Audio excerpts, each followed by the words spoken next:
Hello everyone, welcome back to Vedic Astrology Seeker. Today I'll cover two questions related to Guna. Number one, what is a Guna? And number two, different types of Guna. So without further ado, let's start with our first question for today. What is a Guna? Guna means quality. It keeps us connected with nature, and there are three different types of Guna: Sattva, Rajas and Tamas. They compose different objects in different proportions. Sometimes Sattva is dominating, sometimes Rajas, and sometimes Tamas is dominating. Every object has a different dominance of one of these gunas. None of these gunas are bad and none of these are God's favorite. They are equally important and they function together. They are as different as day and night, yet one is incapable of existing without the other. Gunas exist on the same path as astrology because it exists in nature and astrology is derived from nature. So automatically these elements become part of the divine science. Every individual has these three elements in them. Through Vedic astrology, we can find out about the different level of influence of these gunas in an individual's life. For example, through the Vedic birth chart, by seeing the ascendant, you can find out about your personality based on these three gunas. And how is that possible?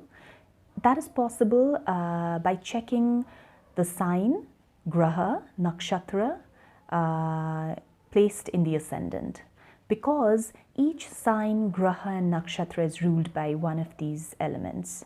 Moving on to our second question, different types of guna. As I've already mentioned before, there are three different types of guna.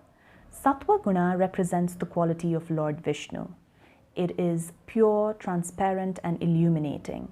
However, this does not mean that a Sattva Guna is God's favorite.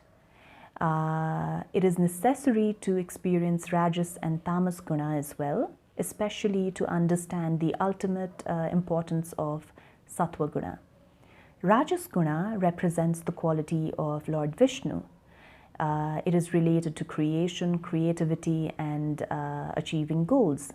In today's world, majority of the people are on the Rajasic path.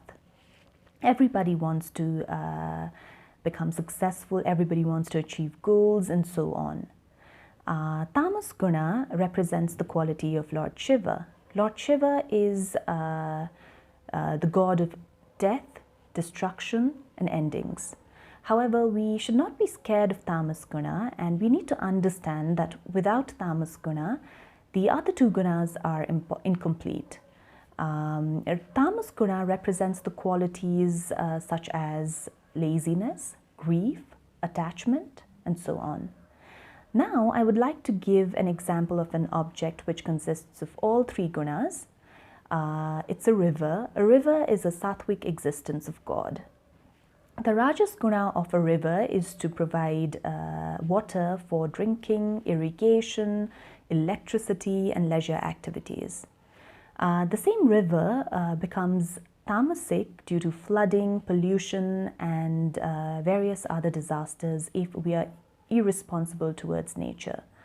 So Tamas Guna shows us what happens if we have illusions in life.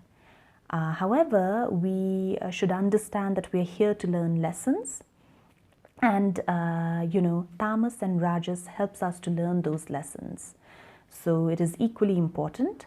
And at the same time, we need to understand that God's divinity exists in all three elements. And, God wants us to enjoy the temporary pleasures and finally understand the ultimate joy, which is to get closer to Him and get liberated. So yes, I hope you enjoyed my video. Take care and goodbye.